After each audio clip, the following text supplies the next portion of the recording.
بھائی جان پورے 8 محل کنسٹرکٹ ہو چکے ہیں اور یہ 9واں محل انڈر کنسٹرکشن ہے۔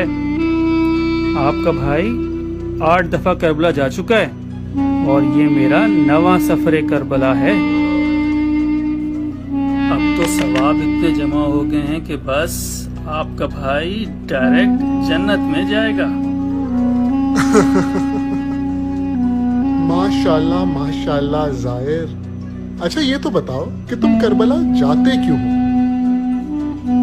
یہ لو پھر شروع ہو گیا آپ کا فلسفہ۔ ویسے یار یہ سوال مجھ سے کچھ سال پہلے ایک ٹیکسی ڈرائیور نے بھی کیا تھا۔ سر یہ دیکھیں بس پہنچ گئے ایئرپورٹ۔ چلیں سر اپنا ٹرپ بہت انجوائے کریں۔ میرے بھائی انجوائمنٹ پہ نہیں جا رہا، زیارت پہ کربلا جا رہا ہوں۔ مگر کیوں سر؟ میرا مطلب ہے کربلا ہی کیوں جا رہے ہیں سر؟ کربلا اس لیے کہ بہت ثواب ملتا ہے میرے بھائی، اتنا ثواب کہ تم سوچ بھی نہیں سکتے۔ تو مدینہ چلے جائیں سر، رسول اللہ کا مقام حضرت حسین کے مقام سے زیادہ بلند، زیادہ ثواب ملے گا۔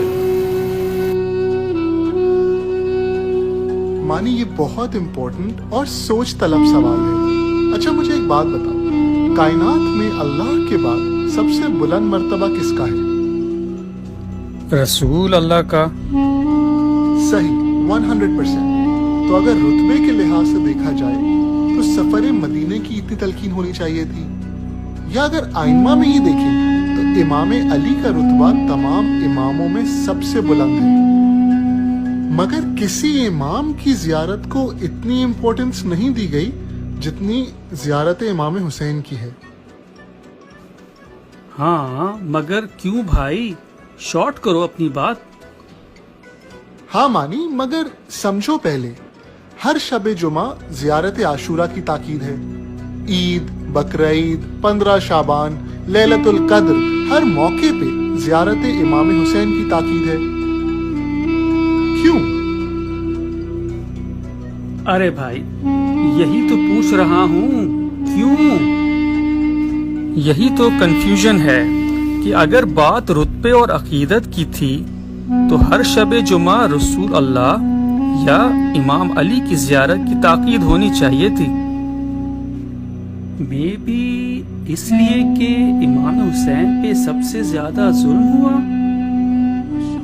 بے شک مانی، امام حسین کے مصائب زمین و آسمان سے زیادہ ہیں، مگر کیا بی بی زہرا پہ کم ظلم ہوا؟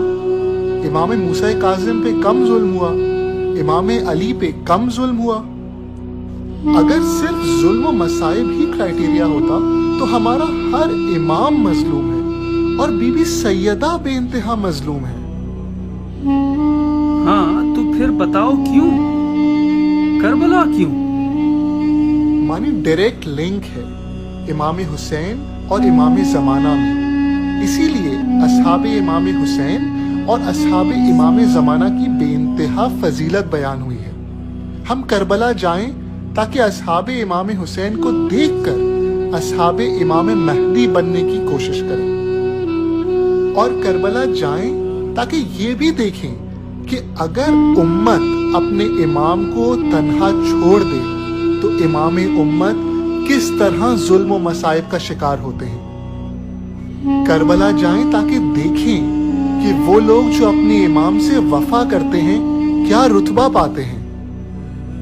کربلا جائیں تاکہ دیکھیں مولا عباس کو اور ان سے درس اطاعت و وفا لیں، حبیب سے درس محبت لیں، زہیر سے درس سخاوت لیں، وہب قلبی اور جون سے عشق کرنا سیکھیں، حر سے درس توبہ و ندامت لیں، اون و محمد سے درس دلیری لیں، قاسم سے شوق شہادت لیں، علی اکبر سے ذمہ داری لیں، ہر صحابی حسین سے شیعہ بننا سیکھیں، اور دیکھیں امام حسین اور امام سجاد کو، رشک کریں اپنے آئمہ پر، ان کے صبر پر، ان کے عزم پر، ان کے ارادے پر، ان کی استقامت پر، سمجھیں کہ حق کیا ہے، باطل کیا ہے،